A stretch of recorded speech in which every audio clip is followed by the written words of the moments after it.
So we started a church WhatsApp group at the beginning of lockdown, mainly to keep in touch with one another. We thought for business purposes, but it's actually become so much more than that. What do you think, Peter?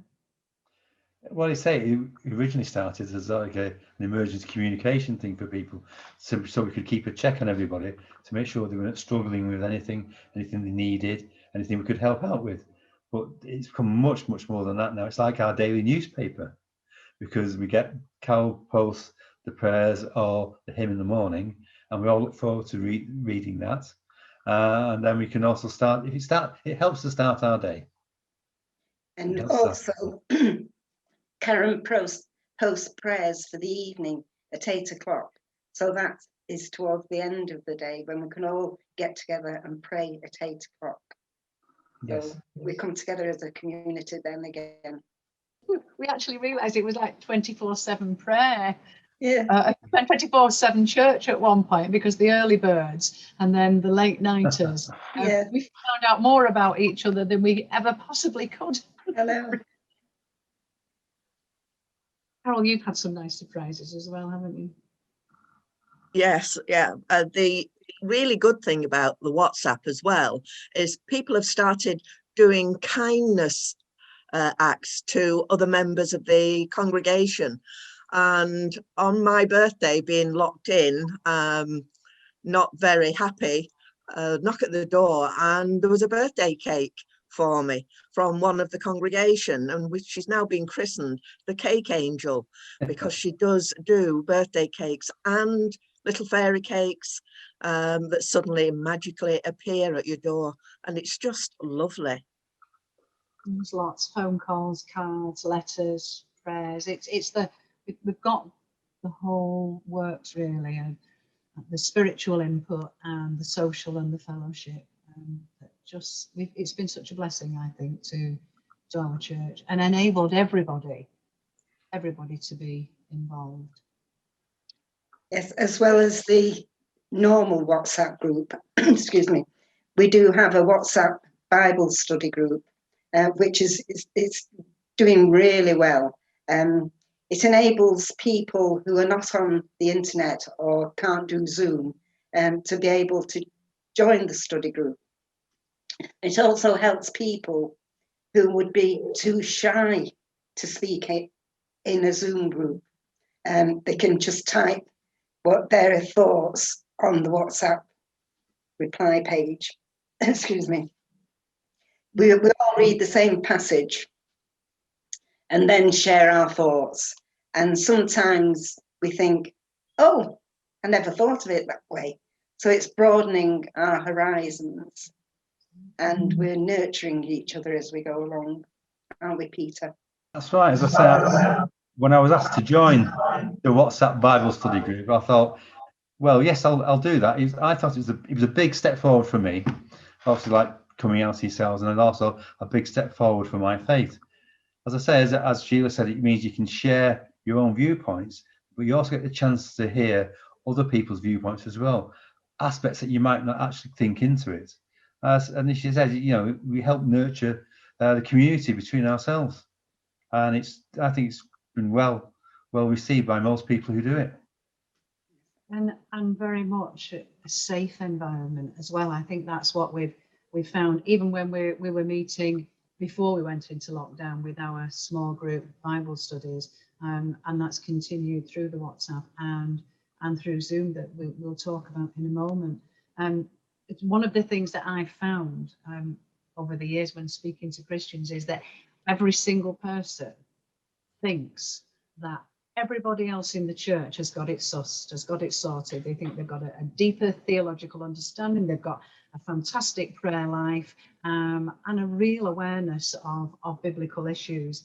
And then you join a small group and realise that actually we're all very, very similar, and everybody has got something to contribute, just as we've all got something to learn.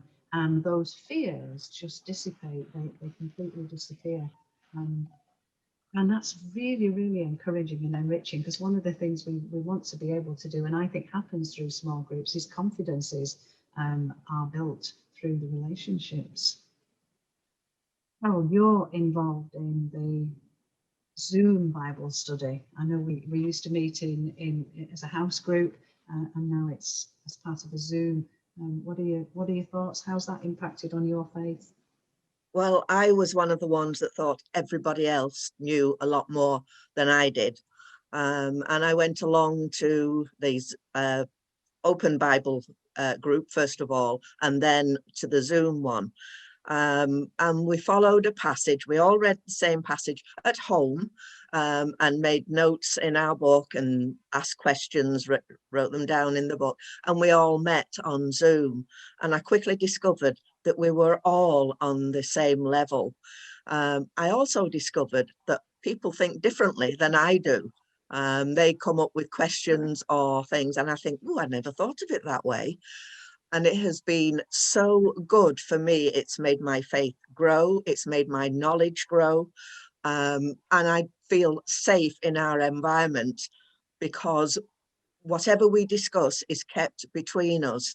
And if somebody tells something that's special to them, or they don't want anybody else to know, they know that within our group, that's where it stays. And I have really appreciated our weekly meetings. And I'd be very sorry if we had to stop them, if we all went back to church. I just love it.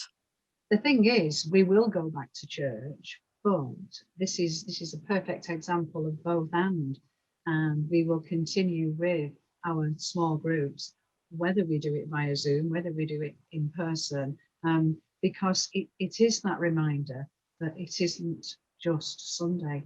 Our faith is more than Sunday. And I think, Peter, you had said something about that realization that it's not just about what happens in church. That's right. We're not just a Sunday congregation who goes to church.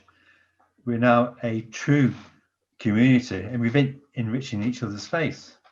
And because we learned so much about each other, and because we feel like become friends, not just part of a congregation, we're friends with people now. People we won't necessarily be friends with that you see in church. They're just somebody who sits in the pew in front of you or behind you. So as I say, I think it's enriched people's faith and people's lives. And the TTT this time tomorrow that we've been experimenting with, I think has done that for us as well, hasn't it? Oh yes, because it makes us feel, oh, it's not just church on a Sunday. It's what makes you think what you were doing with your faith, as you say, this time tomorrow. And we all have doing different things, but it makes you think about it, not just you only think about religion and faith when you're in the actual church itself. You know that it's all around you, it's around your life, and it's what you do with your life.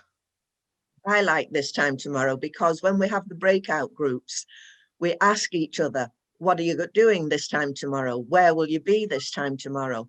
And you learn a lot more about the congregation. I mean, you wouldn't have asked them to the back of the head when you're sitting on a pew, what are you doing tomorrow at this time? You just wouldn't have done it. But now we do. And you just learn so much about our family. And that's how I feel about our church, my family. Yes, we're growing together, aren't we? Yes. Certainly are. That's a lovely note to end on. Thank you very much indeed. Thank you for your contributions. You're welcome.